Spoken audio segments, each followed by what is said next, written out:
सबरे सदना मेरा भाई, सबरे सदना मेरा भाई, सबरे सदना मेरा भाई, सबरे सदना मेरा भाई। साधु के संग तरी जाए हो जाके पूर्वे कमाए, साधु के संग तरी जाए हो जाके पूर्वे कमाए, साधु के संग सिपाही हो जाके पूर्वे कमाए, साधु के नाभा नाम देव रविदास, नाभा नाम गणिका विमान चढ़ाए हो जाके पूर्वे कमाए, गणिका विमान चढ़ाए हो जाके पूर्वे कमाए, गणिका विमान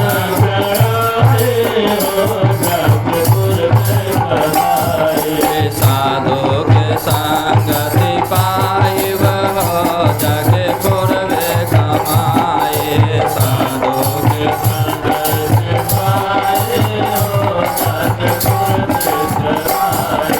सतगुरु संत कबीर नानक, सतगुरु संत कबीर नानक, पूरा संत कहाए हो जाके पूर्वे कमाए, पूरा संत का हो जाके पूर्वे कमाए, साधु के संग सिपाही हो जाके पूर्वे कमाए, साधु के संग सिपाही हो जाके पूर्वे कमाए।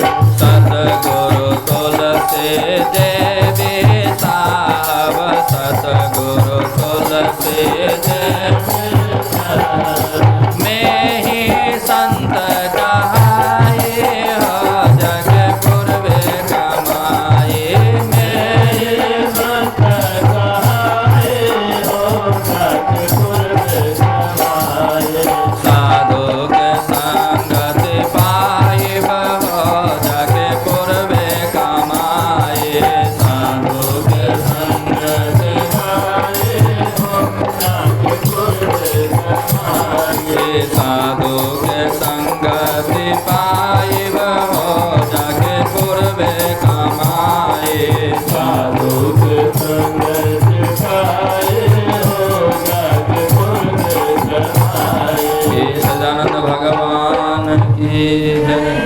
इसलिए साधु संग होना चाहिए। साधु संग राम रंग अंग अंग रमिए, काम रस त्याग प्यारे राम रस भगिए। संग किसका हो तो साधु का संग।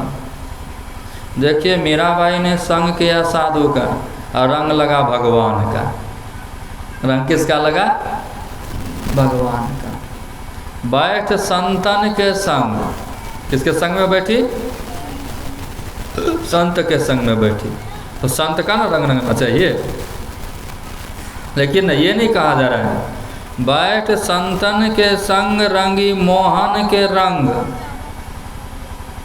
मेरा प्यारे प्रीतम को मनाने लगी वो तो गली गली हरिगुण। कोई रोके नहीं कोई टोके नहीं, मीरा रानी दीवानी कहाने लगी वो तो गली गली हरिगुण गाने लगी। ये संग जो है ना आपके जन्म जन्मांतर तक आपका साथी होगा, और कोई साथ जाने वाला नहीं है, लेकिन सत्संग और ईश्वर भजन ये आपके साथ जाएगा, आपके साथ जाएगा। यमदूत से भी बचाएगा, यमदंड से भी बचाएगा। हाँ, इसीलिए कम से कम इतनी भावना अवश्य पवित्र बना लेनी चाहिए। कितनी भावना? साधु संग की भावना, साधु संग की वासना। साधु संग की वासना जाघट पूरी होय मानुष जन्म। इधर उधर जन्म में नहीं जाएंगे। सबसे पहले कौन जन्म मिलेगा? मनुष्य जन्म मिलेगा। बहुत आदमी कहते हैं हम मनुष्य हैं, मरेंगे तो मनुष्य न बनेंगे। अरे मनुष्य बन के मरोगे तब न मनुष्य बनोगे।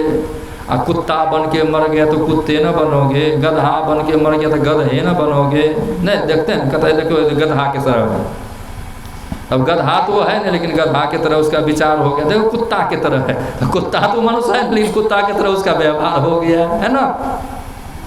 नहीं देखो देखो कौवा की तरह यहाँ वहाँ उड़ करके इधर उधर करते रहता है। नहीं कौवा तो है नहीं, लेकिन कौवा की तरह व्यवहार हो गया। उसी तरह से जब हम मनुष्य जीवन में आकर के जब हमारे अंदर मनुष्यत्व का व्यवहार होगा तभी हमारा पुनर्जन्म मनुष्य का हो सकता है, और नहीं तो होने वाला नहीं है। तो उदाहरण देता है नास्तिक सब, नहीं बाबा जी सबको क्या उदाहरण देता है? साधु बाबा सबको है आम के गुठले से आमे न जन्मेगा। तो साधु बाबा भी कहते हैं गुठली बन करके रहेगा तब न आम जन्मेगा। कहीं टिकोलिए में ख़त्म हो गया तब कौन चीज़ जन्मेगा? परिपक्व अवस्था में हो गए तब न तुम आम का पेड़ बन सकते हो। कहीं और परिपक्व अवस्था में ही तुम्हारा जीवन चला गया तब क्या बनोगे? जो टिकोले में आम गिर गया तो उससे गाछ जन्म लेगा? हैं? मनुष्य के अंदर मनुष्यत्व होना चाहिए। ये मनुष्यत्व का संस्कार सत्संग कथा के द्वारा दिया जाता है। अगर ये भावना होनी चाहिए तो इससे क्या होगा? मानुष जन्म।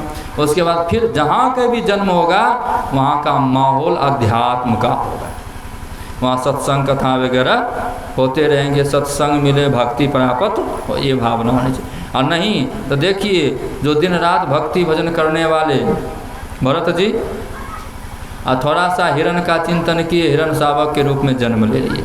लेकिन वो तो योगी थे, वो जान गए ओहो मैंने हिरण से प्रेम किया था, हिरण से प्रीति की थी, जिसकी वजह से हिरण के बच्चे के रूप में मुझे जन्म लेना पड़ा।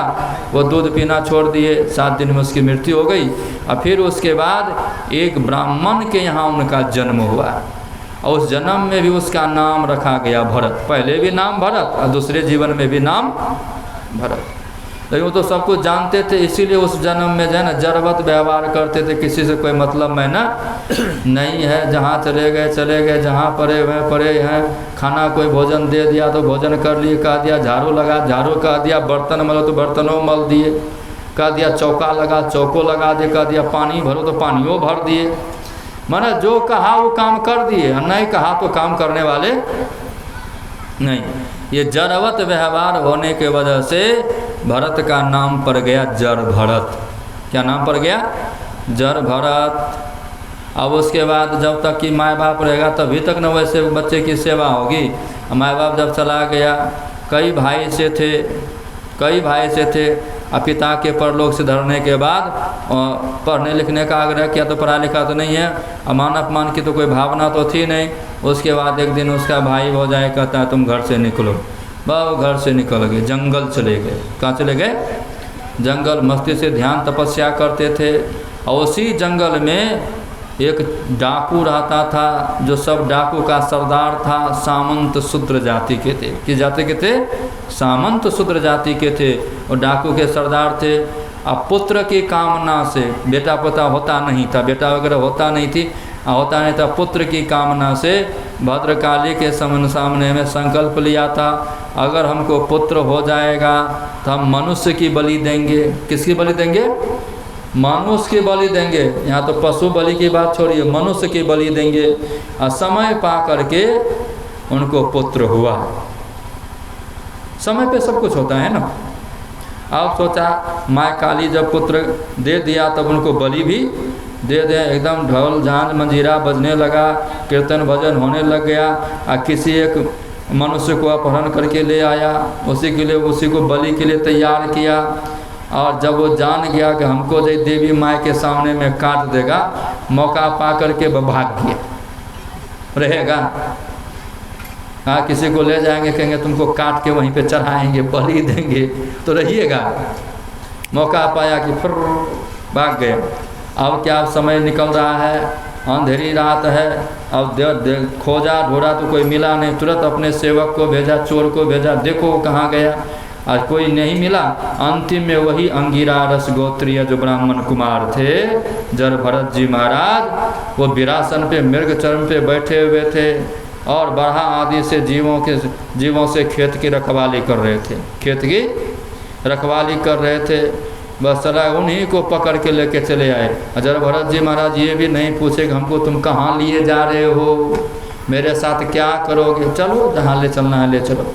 लाया गया, स्नान वगैरह कराया गया, पूजा पाठ किया गया, खूब बढ़िया से फल अंकुर वगैरह से का भोजन कराया गया, खूब ढोल झान मंदिरा बजीरा बज रहा है।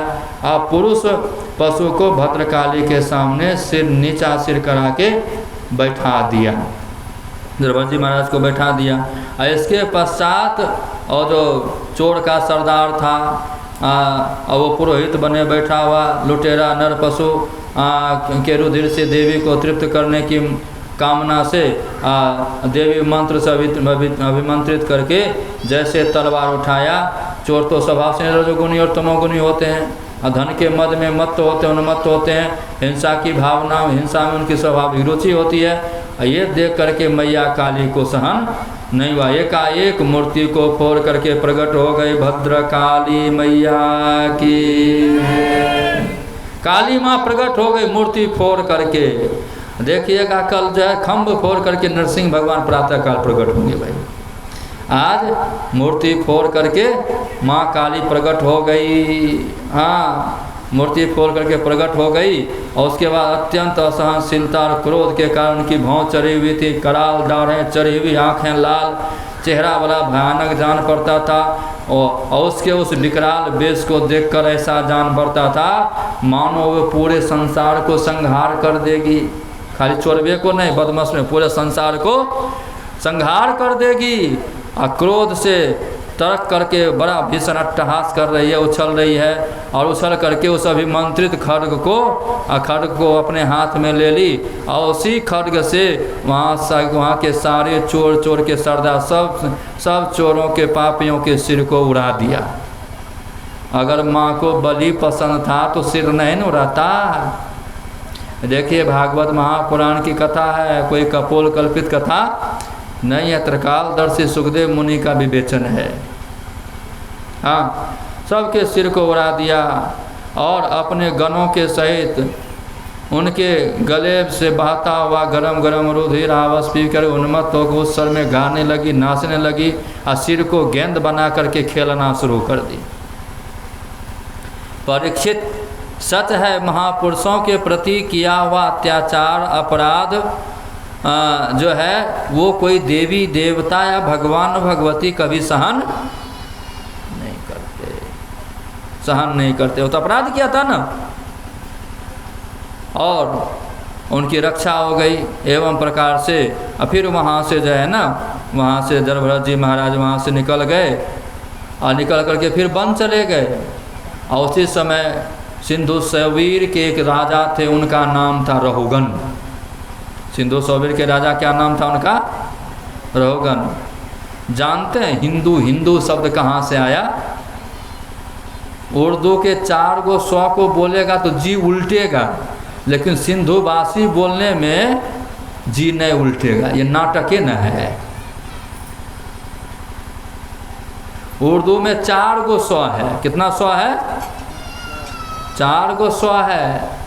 भारतीय भाषा में 3 गो स्व है। याद रखिएगा किस तरह से हमारे धर्म, हमारी जो सनातन पद्धति, हमारे नाम के प्रति तोड़ मरोड़ किया गया।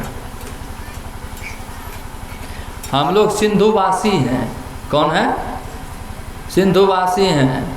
लेकिन वो लोग कहता था उधर का, जो सिंधु से उधर का था, वो सिंधुवासी में उसको उर्दू का 4 गो स्व में जी उलटता था, लेकिन सिंधु कहने में जी नहीं उलटता था, जानबूझ करके हिंदू कहता था। क्या कहता था? हिंदू, जिसका अर्थ काफर होता है। क्या होता है? काफर। बताइए, सोचने वाली बात है। और उस समय सिंधु सौवीर के राजा जो थे ना, वो रहुगन थे। राजा रोगन पालकी पे चढ़ गए और जा रहे थे पालकी पे चढ़ करके दीक्षा लेने के लिए, आत्मज्ञान का उपदेश लेने के लिए। कहाँ? कपिल मुनि के आश्रम में। कपिल मुनि का आश्रम कहाँ है? गंगा सागर में। कहाँ है? गंगा सागर, नामदीप से आगे। जा रहे थे वहाँ पालकी पे चढ़ करके दीक्षा लेने के, आत्मज्ञान का उपदेश लेने के लिए। लेकिन जैसे इक्षुमती नदी के किनारे पहुँचे, एगो कहार बीमार पड़ गया। अब 3 गो कहार पे पालकी जाएगी? पालकी के लिए 4 कहार ना चाहिए। एगो कहार बीमार पड़ गया, अब कैसे जाएगा? तिथि निर्धारित करके जा रहे थे, मुहूर्त दे करके उस मुहूर्त में दीक्षा लेंगे तो मुक्ति मिल जाएगी। अब समय लेट हो रहा है तो वो राजा रोगन कहते हैं जाओ किसी को पकड़ के ले आओ। अदैव बस यही जड़ भरत जी महाराज ब्राह्मण देवता मिल गए। सच्चिदानंद भगवान की जय। ले लिया ईयर, हो गया तेल खत्म। अब बताइए